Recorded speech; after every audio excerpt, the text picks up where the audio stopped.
All right. Derek James, the trainer of Errol Spence Jr., challenges Bomac, the trainer of Terence Crawford, to a fight and points out a fact that I think, everybody should accept is true, that Terence Crawford is the number 4 fighter on the ESPN and Top Rank depth chart. Man, you can't make this stuff up. Let's talk about that in this video.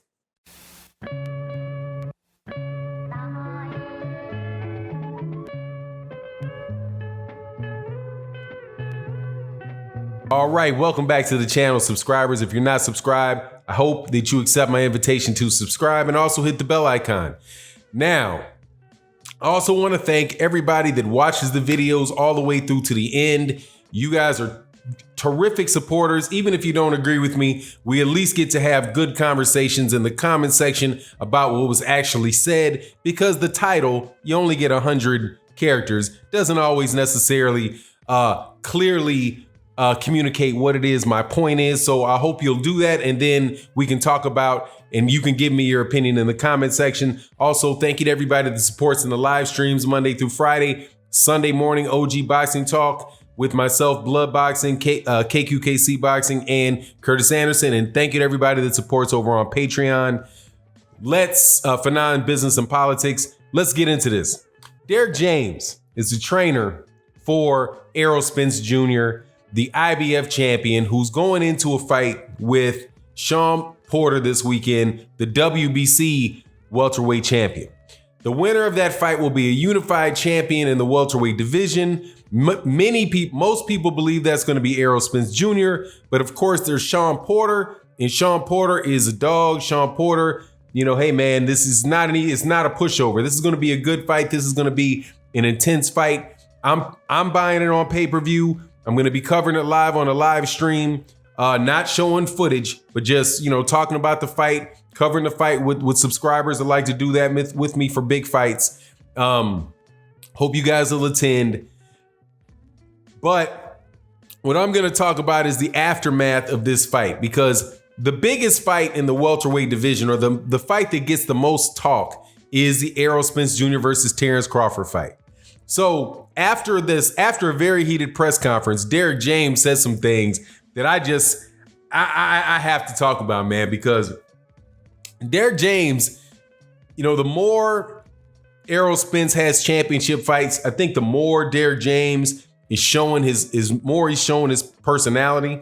And in this particular circumstance, he seemed a lot more irritated than he had in fights like the fight with Mikey Garcia. The fight with Mikey Garcia, it's just kind of, I want to say happy-go-lucky, but, just not very intense. But when it comes to this question that he asked about him talking about Sean Porter, with Sean Porter, you can see him up on the dais, the dais being the table that they were all sitting at during the last press conference. You could hear him going back and forth with Kenny Porter a little bit.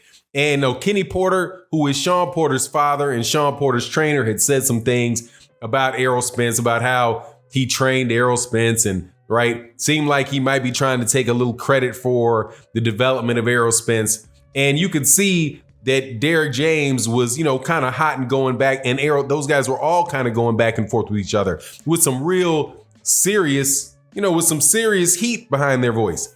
So Bomac, who is the trainer of Terence Crawford, has been probably the most vocal in Terence Crawford's camp about getting the fight with Errol Spence Jr.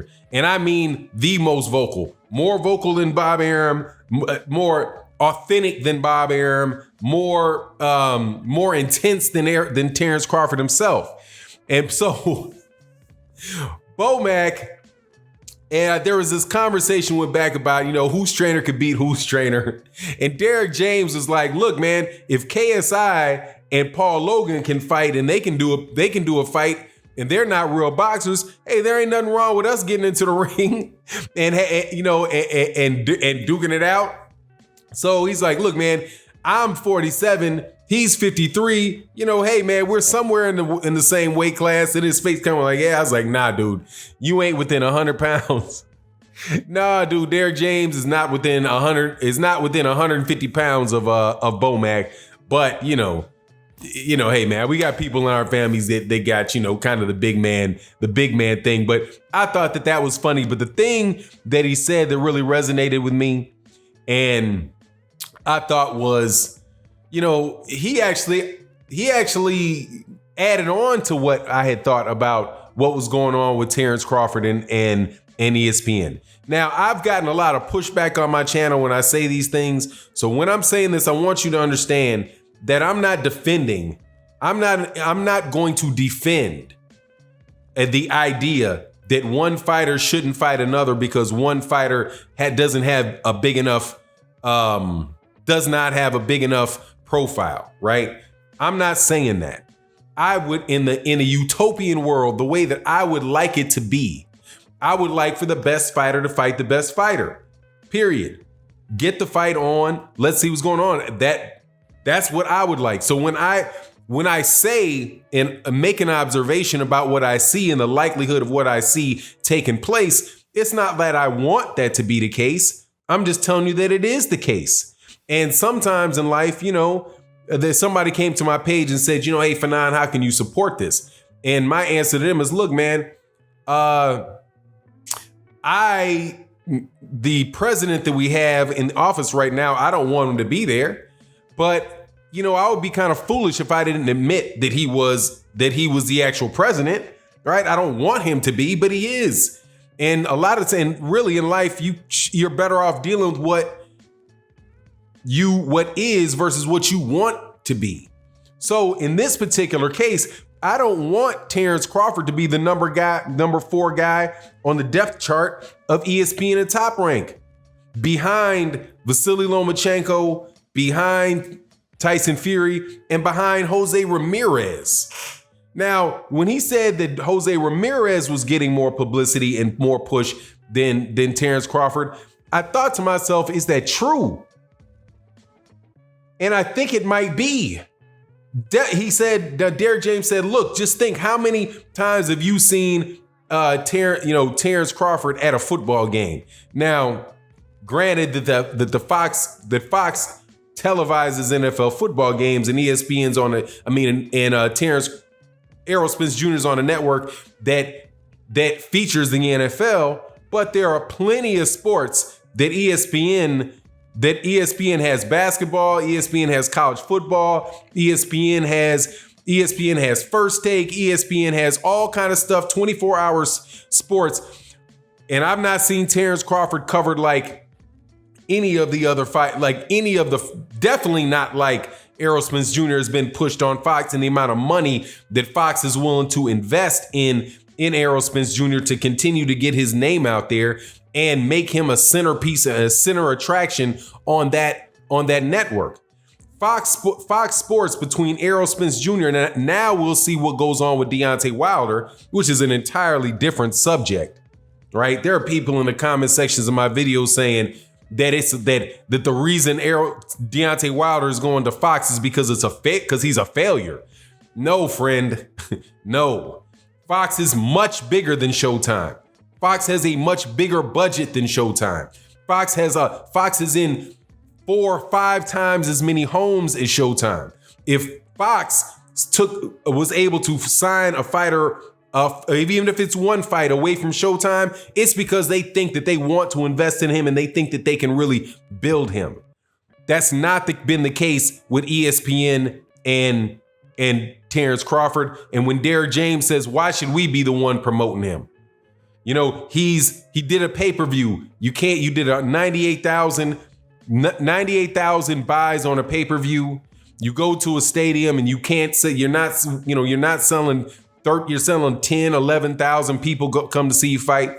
While Errol Spence Jr.'s, this is his second pay-per-view on Fox. He put over 50,000 people because he included, the private boxes in Dallas Stadium, 50,000 butts and seats for the fights that he had. And he has a big organization that's pushing and backing him and trying to and pushing him towards stardom. Why in the world should we be promoting Terence Crawford? Maybe Terence Crawford and ESPN and those guys should do their job to push to make sure that fight is big.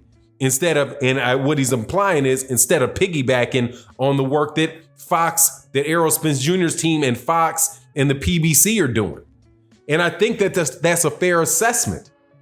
Now, again, I don't like it, but I don't think anybody can argue that that's not the truth. And you also see the same thing with Tyson Fury, except Tyson Fury and Deontay Wilder. The exception being with Tyson Fury that ESPN and Top Rank are actually willing to spend money promoting him. Do you see the 30-minute? They have like this 30-minute special on him before the Tom Schwartz fight, right? Going into his life. He's making all kind of different appearances on different television programs. They're taking losses. They're taking monetary losses for this guy and his fights over there in Las Vegas, right? Can't sell a ticket, but still, hey man, trying to build up in his name. And for the reason that I think is so that they can match him up with Deontay Wilder. So look, man, Derrick James is being funny about the fight between him and Bomac, though I would pay to see it. But when he made those points about ESPN and Top Rank, man, look, Derrick James was spot on about it, and you don't have to like something for it to be true. Let me know what you think in the comment section. Am I right? Am I wrong? Are you indifferent? But let your comment be known. Let your voice be known. Love to talk to you in the comment section. As long as you're not trolling, I would do my absolute best to respond. And it is what it is. And I'm out. Peace.